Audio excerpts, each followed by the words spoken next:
Assalamualaikum warahmatullahi wabarakatuh. Saya sekarang sedang berada di Aceh Tengah, Takengon, kota dingin dengan julukan kota di atas awan.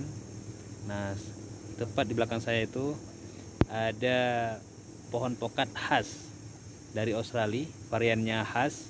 Nah, ini sudah berbuah berkali-kali kata pemiliknya. Nah, ini batangnya udah lumayan besar juga. Nah, ini dia buahnya.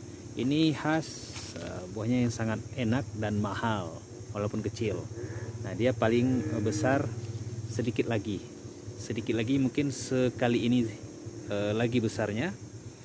Nanti dia akan matang dan paling enak. Pokat yang paling mahal. Sangat mahal. Cuman hanya ada satu batang nih terdeteksi di Gayo di Aceh Tengah.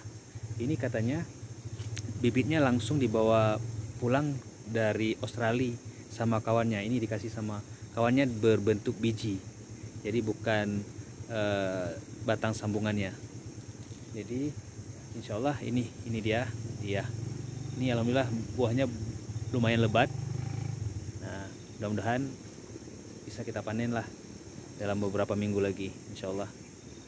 Assalamualaikum warahmatullahi wabarakatuh.